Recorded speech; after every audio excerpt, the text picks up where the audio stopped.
कभी कभी जीवन में हारना भी बहुत जरूरी होता है। हारने से पता चलता है कि असली दुनिया का असली रूप क्या है।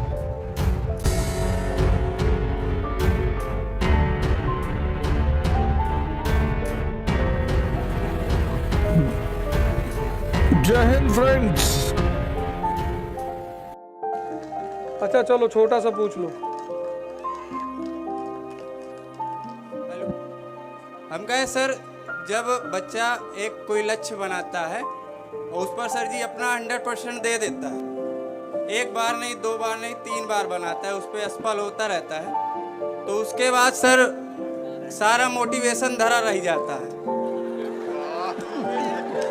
सर मैं उस स्थिति से गुजर रहा हूँ, इसलिए मैं जाते जाते बहुत हिम्मत करके आया हूँ मैं वहाँ से। मैं सोचा आज पूछ के ही जाऊँगा सर जी से। बिल्कुल। तो सर जी उस समय बच्चा क्या करे? उस समय हालात आप ये समझ लीजिए कि उस समय बच्चा ये करे, सुनिए पहले मैं बता रहा हूँ, हाँ सर। अगर तुम्हारी कोई एक बार बेइज्जती कहीं कर दे तो दोबारा उस जगह पे जाओगे? नहीं जाएंगे सर।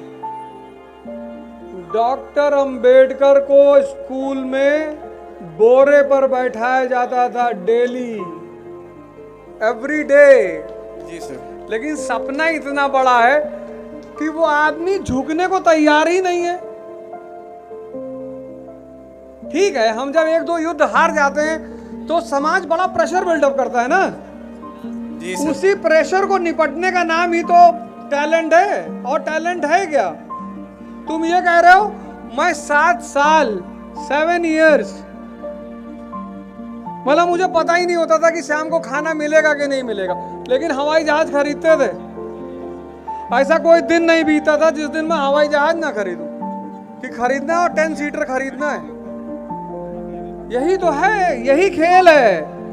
और जब तुम जीत जाओगे ना, आज जो तुम कह रहे हो मैं कांप रहा था, जब तुम जीत जाओगे तुम यहां खड़े होगे, लोग तुम्हें सुनकर ताली बजा रहे होंगे। और ये सारा दर्द,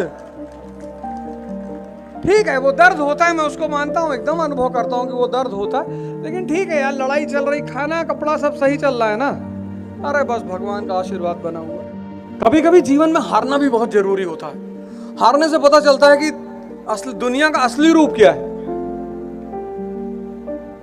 मतलब 100 रुपए मांगने पे नहीं मिला, 100 रुपए। दिल्ली में एक गुरुद्वारा है बंगला साहिब, कभी कभी वहां खाना खाए। 7 महीने ऋषिकेश रहे।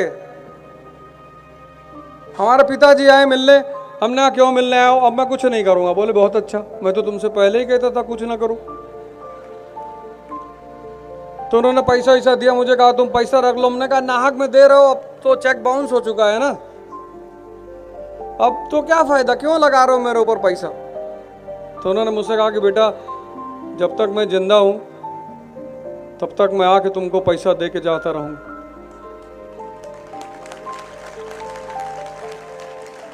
और अपना आते थे तो आते थे, गांव से हर महीने एक आदमी को भेजते थे घूमने के लिए, पैसा फंड करते थे, कहते थे जाओ, और फिर उससे कहते थे बहाने से मेरे लड़के से मिलना, और फिर 2-4 हजार दे देना। तो पहले महीने जब मेरे गांव का आदमी आया, कहा भैया मैं घूमने आया था। मैंने कहा अच्छा। कहा भैया आ रहे थे तो बाबूजी का है कि 4 हजार और दे देना। ठीक। फिर जब दूसरे महीने एक आदमी फिर घूमने आया, तब तो मेरा दिमाग ठनका। हमने कहा तुम कैसे आए? कहा भैया मैं घूमने आया था। मैंने कहा तुम्हारा खानदान पूरा गांव आज तक तो घूमा नहीं, तुम गांव के एक कोने से दूसरे कोने तक गए नहीं, तुम ऋषिकेश घूमने आओगे? नमक चाट कर पानी पीने वाले आदमी तुम।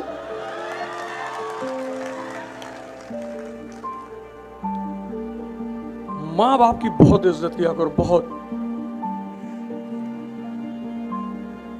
मतलब वही 2 लोग हैं ना जो तुमको अकारण मदद करें, बिना मतलब। बाकी कोई एक गिलास पानी पिलाएगा तो कुआं खुदवाएगा तुमसे, ये सूत्र याद रखना।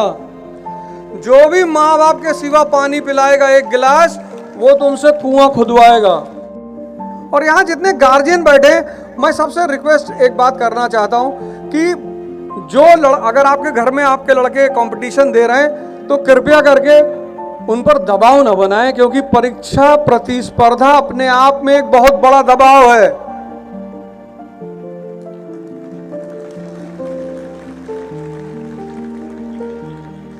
आपका बच्चा जब आपको फोन करे शाम को कि पापा कैसे हैं, कह दो बहुत अच्छे, 100 करोड़ की डील हो गई है। हाँ ठीक है, तुम्हारी 2 शादी कराएंगे, चिंता मत करना। लड़ाई में उत्साह काम आता है। बहुत सारे माँ बाप को मैंने देखा, वो फोन करेंगे तो बोलेंगे भैया गाय चोरी हो गई, भैया रतियम गए हुए हेराई गए।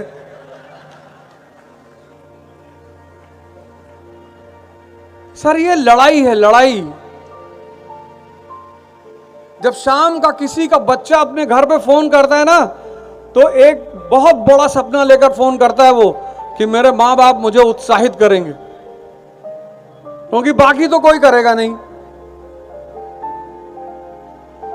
या तो टीचर करेगा या माँ बाप करेगा।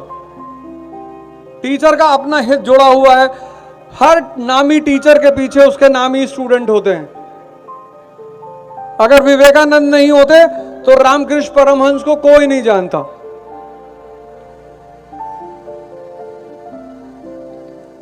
इसलिए टीचर का एक बहुत बड़ा स्वार्थ होता है, और वो स्वार्थ यह होता है कि हमेशा वो काबिल लड़के के पीछे खड़ा हो जाता है कि इसकी काबिलियत इसको सफलता दिलाएगी, और जब ये सफल होगा तो इसके नाम के साथ मेरा भी नाम जोड़ा जाएगा। इसलिए हर टीचर ये चाहता है, हर टीचर, कि मेरा स्टूडेंट सफल हो। सर नमस्ते सर, मैं योगेंद्र प्रताप इस फतेहपुर जिले से। और सर बात यह है कि धर्म और अध्यात्म, हमें भगवान की प्राप्ति दर्शन शास्त्र के द्वारा कैसे प्राप्त करें? हम धर्म और अध्यात्म क्या है सर? अरे बाबूजी, तुम सिर्फ सिद्धार्थ बन जाओ और अपनी आंखों को जिंदा कर लो। शमशान में जाके बैठ के देखो कि एक दिन तुम भी यहीं आओगे। जय हिंद सर, जय हिंद सर।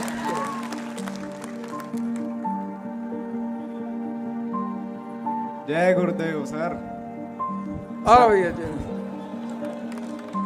सर मेरा नाम सुबुद्ध है सर।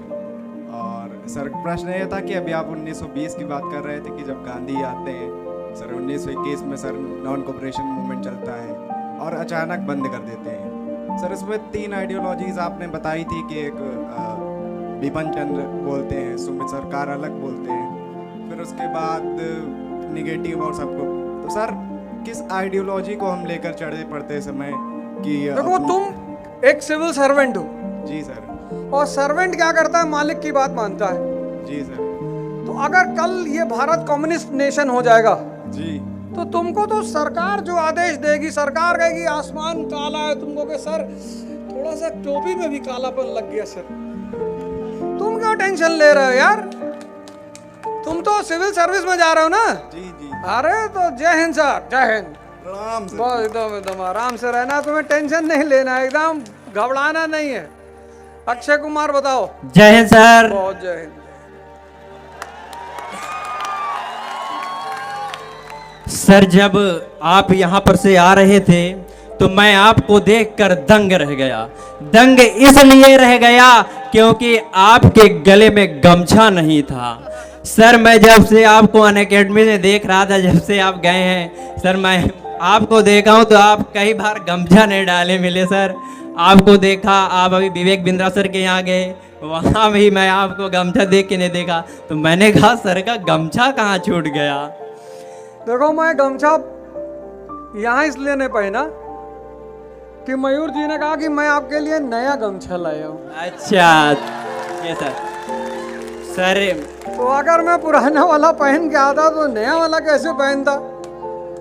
ठीक, कोई बात नहीं सर। सर मेरा एक क्वेश्चन ये है कि सर आधुनिकता का सही मतलब क्या है? क्या हमारा बाह्यतन रूप जैसे हमारे कपड़े, क्या हमारे यही सब आधुनिकीकरण है? हमारे बाल, यही सब बाहरी जो है कल्चर, यही सब आधुनिकीकरण है या कोई अन्य चीज़? आधुनिकता का मतलब यह है कि जब तुम एक सामान्य वस्त्र में अमेरिका की सड़कों पे घूम रहे हो और पश्चिम तुम्हारा पैर पकड़ रहा है कि सरकार जय हो जय हो, इंग्लिश बोल रहे हो, तुम फिजिक्स पे बोल रहे हो, मुक्ति की बात कर रहे हो। आधुनिकता मतलब विचार। विवेकानंद आधुनिक नहीं है, आधुनिक है।